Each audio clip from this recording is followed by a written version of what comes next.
आता बघूया practice set 2.2. याआधी आपण काय बघितले, प्रॉपर्टीज बघितले, properties of corresponding angle, properties of interior angle आणि properties of alternate angle. First question दिलाय बघा तुम्हाला, choose the correct alternative. 4 option दिले आणि त्यामधून आन्सर काढून तुम्हाला काय करायचं आहे, मला कोणता ऑप्शन आहे तो तुम्हाला सांगायचा आहे. फर्स्ट क्वेश्चन आहे, in the adjoining figure if line M parallel to line N and line P is a transversal, then find the x. आपल्याला काय करायचं आहे, x जी व्हॅल्यू आहे ती फाइंड करायची. तर बघा आधी काय लिहून घ्यायचं आपल्याला, याच्यामध्ये पॅरलल लाईन कोणते आहेत आणि त्याची ट्रान्सव्हर्सल कोणती.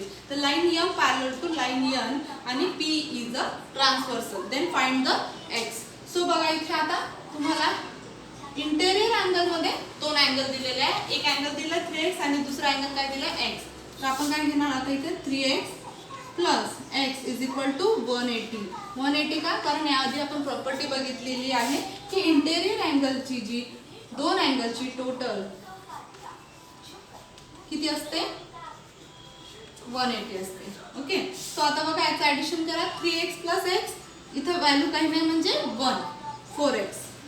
4x is equal to 180. व्हेरिएबलची व्हॅल्यू असेल, हे एक जे आहे याला काय म्हणतात व्हेरिएबल. व्हेरिएबलची व्हॅल्यू जर असेल तर ती दुसऱ्या साईडला जाऊन म्हणजे अपोजिट साईडला जाऊन काय होते, डिवाइड होते. याने जर आपण याला डिवाइड केलं तर किती येणार, 45. So x is equal to किती आलं, 45. म्हणजे एक अँगल 3x आहे तर x ची व्हॅल्यू किती आली, 45. फर्स्ट क्वेश्चन मध्ये तुमचा ऑप्शन काय येणार मग, 45 डिग्री, म्हणजे तुमचा ऑप्शन आहे सी. सेकंड क्वेश्चन घेऊया.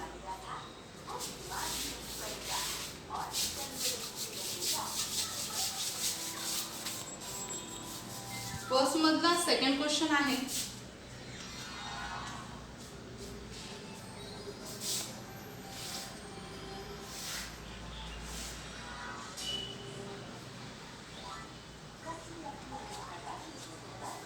बघा इथे तुम्हाला लाईन A आणि B दिलेली आहे आणि ट्रान्सव्हर्स दिलेला आहे तुमचं L. एक अँगल 4x दिला आहे आणि सेकंड अँगल दिलेला आहे 2x.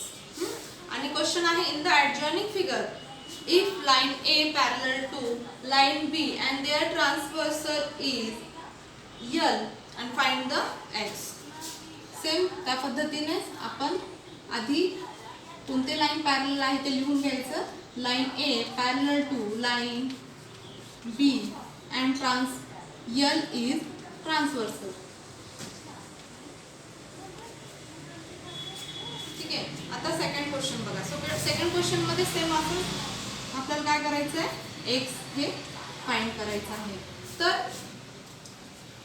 आपण हे जे दोन्ही आहे याला काय म्हणतात, लिनियर पेअर. तर मग 4x plus 2x is equal to किती येणार, 180. का, कारण हे आहे linear pair.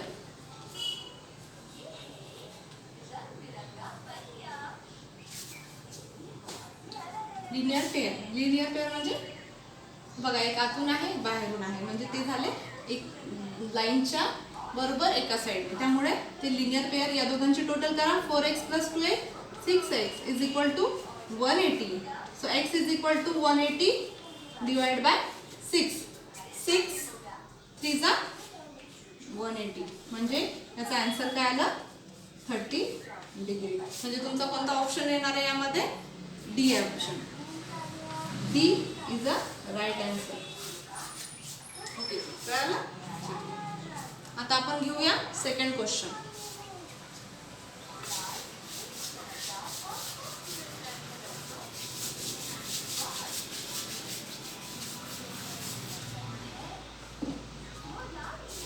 Question number second.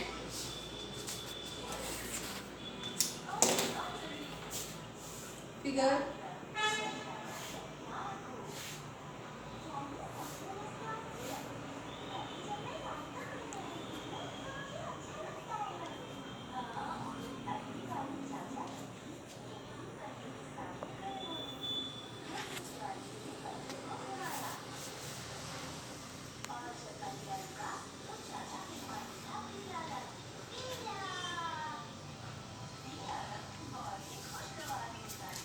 adjoining figure, line P parallel to line Q, line T is a and line S is a transversal. Find the measure of line angle X and angle Y using the measure of angle given in a figure. बघा आता इथं किती transversal दिलेले, 2 transversal दिलेले. तर आधी आपण लिहून घेऊया की लाइन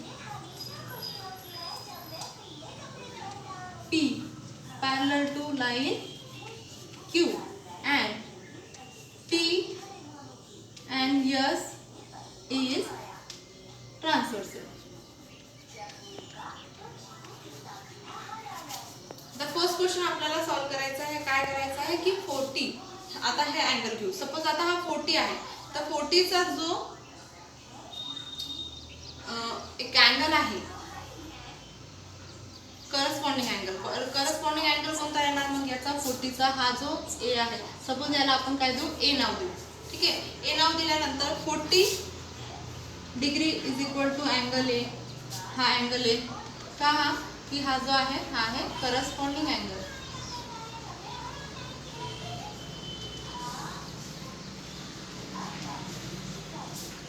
मग हा 40 आहे तर अँगल ए पण काय येणार 40 येणार, कारण करस्पॉन्डिंग अँगल हे नेहमी काय असतात, सेम असतात. बघा आता angle A plus angle X is equal to आपण काय घेणार 180 घेणार. कोणती प्रॉपर्टी यूज करू, because this is linear pair.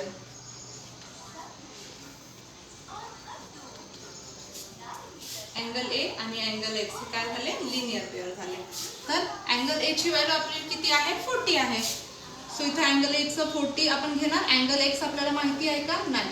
मग आपण as it is angle X लिहून घ्यायचं. मग इथे angle X is equal to 180 आणि 40 हे पॉझिटिव्ह आहे, तर हे दुसऱ्या साईडला येऊन काय होणार, निगेटिव्ह येणार. म्हणजे 180 मधून आपल्याला काय करायचं आहे, मायनस करायचं आहे. तर याचा आन्सर येईल काय येणार 140. म्हणजे अँगल एक्स तुमचा किती डिग्री झाला 140 डिग्री झाला. ठीक आहे. नंतर याचप्रमाणे सेकंड क्वेश्चन पण तुम्हाला सॉल्व करायचा आहे.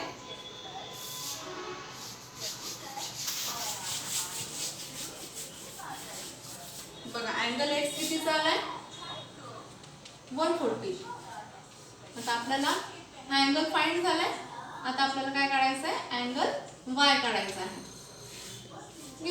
अँगल वाय काढताना same angle B plus 70 is equal to 180. इथे याचा लिनियर पेअर दिलेला आहे. हे बघा हे लिनियर पेअर आहे. तर याचा वाय याचा लिनियर पेअर 70. या दोघांचं जर टोटल केलं तर किती येणार 180. हे दोन्ही लिनियर पेअर आहेत. मग angle B is equal to 180. हे 70 इकडे आल्यानंतर काय होणार, मायनस होणार. Angle B 180 minus 70 is equal to 110. आता हा अँगल बी झाला. म्हणजे आपण हा जो अँगल घेतला होता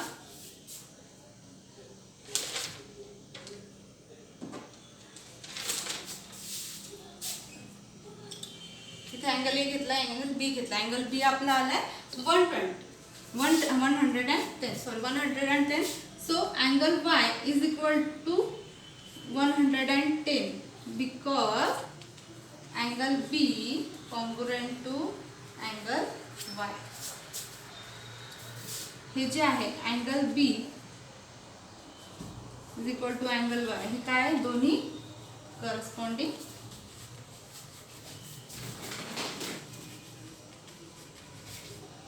अँगल आहे. काय आहे, करस्पॉन्डिंग अँगल आहे. म्हणून अँगल वाय हे किती येणार 110. परत एकदा सांगते बघा. इथे आपण हा जो आहे इथे बी घेतला, म्हणजे हे दोन्ही काय झाले तुमचे लिनियर पेअर झाले. तर लिनियर पेअर आपण बी सपोज घेतलं, म्हणजे आपल्याला माहित नाही म्हणून आपण काय घेतलं, एक सपोज एक बी अँगल म्हणून घेतलाय आणि या दोघांची टोटल जर आपण घेतली तर हे लिनियर पेअर झाले. यांची टोटल काय ना 180. मग अँगल बी आपलं फाइंड केलं तर आपलं किती आलं 110. सो बी आणि वाय हे काय झाले करस्पॉन्डिंग अँगल झाले. तर बी आणि वाय जर करस्पॉन्डिंग अँगल आहे तर आपण अँगल बी काय केलं, फाइंड केलं. तर अँगल बी जर 110 आलेला आहे, अँगल बी जर 110 आलेला आहे तर अँगल वाय सुद्धा किती येणार, 110. सो अँगल वाय ची व्हॅल्यू किती आली, 110 डिग्री. ठीक आहे. आता बघा यामध्ये आता अजून 3 क्वेश्चन राहिलेले आहेत.